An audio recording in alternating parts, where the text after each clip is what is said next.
Donc moi j'ai effectivement écrit une thèse en philo sur le processus d'individuation de l'agir déterminé vers une liberté en acte.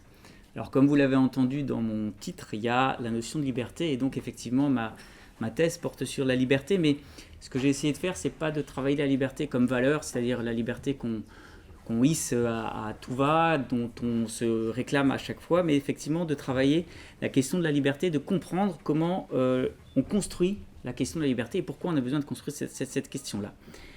Par le biais de cette question, en fait, l'idée, c'est de travailler la liberté parce que j'ai appelé des expériences égologiques, c'est-à-dire de savoir comment est-ce qu'on vit la liberté, comment est-ce qu'on se sent cause de l'ensemble de nos actions.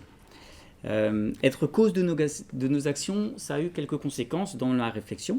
D'une part, c'est considérer nous considérer en tant qu'être humain, en tant qu'individu, non pas comme être fini, mais comme acte. Il ne s'agit pas de statufier l'individu comme être, c'est-à-dire de nous prendre et de nous cristalliser tel que nous sommes, mais bien de nous comprendre comme acte par lequel on se manifeste, on existe. C'est-à-dire on est toujours en train d'exister. Et là, ce que je suis en train de faire, ça va me modifier par rapport à ce que j'étais avant, et vous aussi, puisque j'ai appris plein de choses.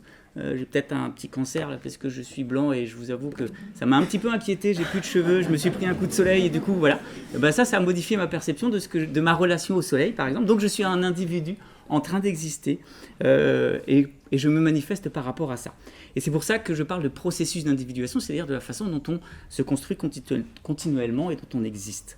Alors ça a effectivement des conséquences sur la définition de la liberté, puisque comme je l'ai dit, je ne veux pas parler de la liberté comme étant une valeur dont on ne sait pas trop ce qu'on met dedans, mais pour moi j'ai défini la liberté avec 3 étapes, donc refus, création, relation, que je ne peux pas définir, mais qui seront effectivement dans le livre.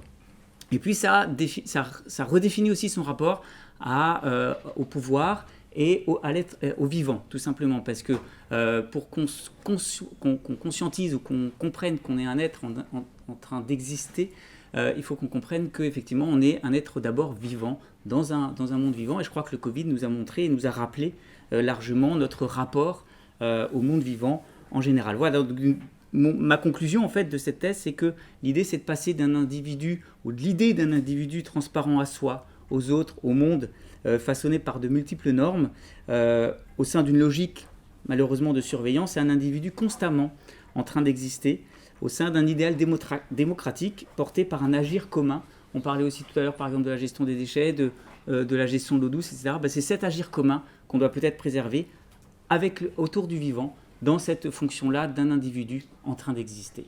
Voilà. Merci beaucoup.